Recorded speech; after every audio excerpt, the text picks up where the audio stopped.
Welcome to the Deep Dive. We're the place that takes a whole stack of sources on a topic and, well, pulls out the really important stuff for you. That's the plan. And today, we're diving into stewardship. It sounds simple, maybe, but it's actually a really profound concept. Oh, absolutely. Our mission here is to unpack it, look at where it came from, how it shows up today in all sorts of ways, and importantly, wrestle with some of the benefits and maybe surprisingly, some big philosophical challenges. Yeah, it's not all straightforward. So, okay, at its heart, stewardship. Yeah. It's not just managing stuff, right? It's about responsibly planning and caring for resources that are, entrusted to you. Exactly. Entrusted is the key word there, not owned outright. Right. So it's fundamentally about looking after things, preserving them, maybe even making them better for the folks who come after us, future generations. Precisely. And I'd add, it's not just some management technique. It's more like a paradigm shift. A paradigm shift. How so? Well, think about ownership. If you own something, hey, it's yours. Do what you want. But stewardship flips that. It puts you in more of a custodial role. It implies this deep duty. You're constantly thinking, what's best for this thing I'm caring for long term? Okay, that makes sense. It moves from mine to ours, but ours across time. You got it. Ours now and later. So this powerful idea, this mindset, where did it actually spring from? Does it have deep roots? Oh, very deep. It's fascinating. The word itself, steward, traces back to Old English. Stigward. Stigward. What does that mean? Literally a house guard or keeper. You know, the person running the domestic side of a big household. Ah, so managing things for someone else. Exactly. They had delegated authority. They weren't the lord of the manor. They were accountable to a higher authority. And that core idea, delegated authority, accountability, you see that thread running through history, don't you? You really do. You can find echoes, maybe, in Plato, this idea of the animate looking after the inanimate. And then, of course, it's pretty central in Judeo-Christian thought. Genesis 2.15, the instruction to work it and take care of it, talking about the Garden of Eden. Right, I know that one. And later figures like Jean Calvin during the Reformation. Yeah, he talked about using your time and talents prudently as a form of stewardship. It wasn't just about land or money. Okay, so religious roots are clear. But how did it become what it is today? Because it feels broader now. That's the crucial modern shift.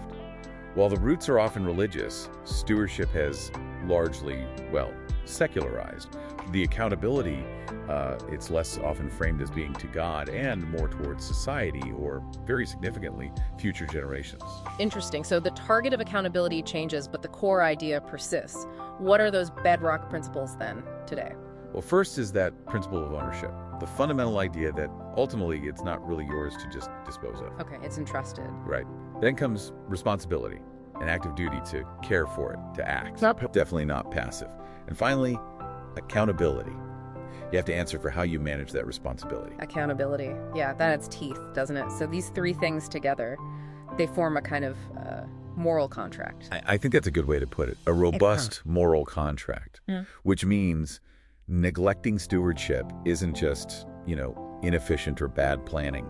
It's potentially morally wrong. You could argue it's morally culpable. Yeah. Because you're breaching that trust, that duty. Can you give a quick example of what that breach might look like? Sure. Think about a company leader, maybe a CEO. If they sell off all of the company's long-term research capabilities just to boost this quarter's profits and their own bonus, okay, leaving the company unable to compete in the future, they might have followed the letter of the law, maybe, but they've arguably failed as a steward. They failed the employees, the shareholders long-term, maybe even the community that depends on that company. It's a betrayal of that entrusted responsibility. Wow, okay. That really clarifies the stakes.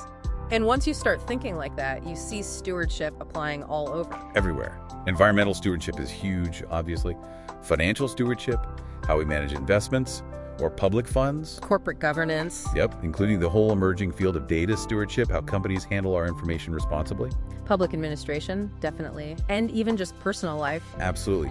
And that's where personal or religiously motivated stewardship often has this unique angle. It emphasizes internal transformation. What do you mean by that? It's about helping people, lose the notion that we possess things, shifting focus from consuming and owning to caring and preserving. It's seen as making you a better person. Like even thinking about, your phone.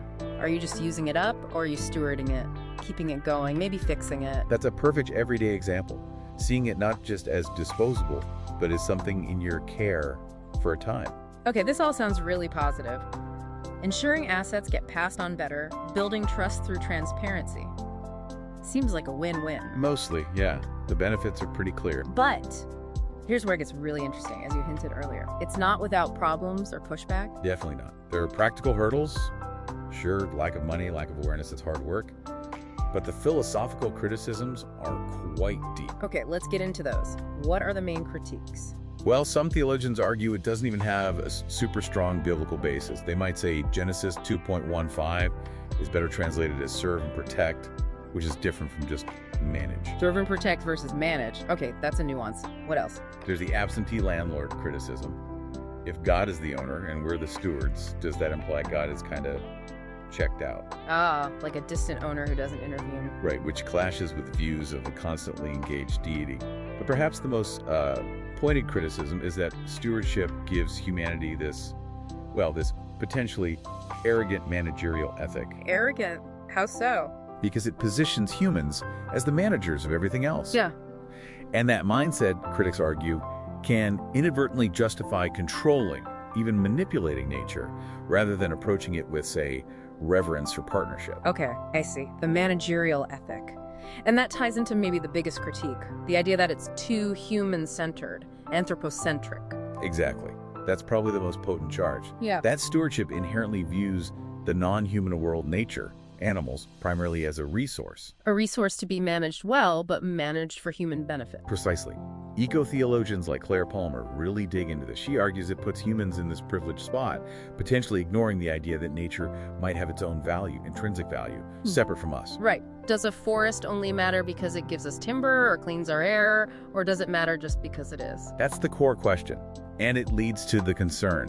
Can stewardship ever be truly ecocentric, focused on the whole ecosystem? Or does it always circle back to human needs, maybe becoming a kind of toothless concept that lets us feel good while still basically doing what we want? Toothless concept masking indifference. That's quite a charge. So wrapping this up, where does that leave us? Is stewardship still relevant, despite these critiques? I'd say profoundly relevant, yes, maybe even more so today. It's such a vital counter-narrative to pure short-term thinking and, frankly, self-interest. A counter to exploitation, a call for custodianship. Exactly.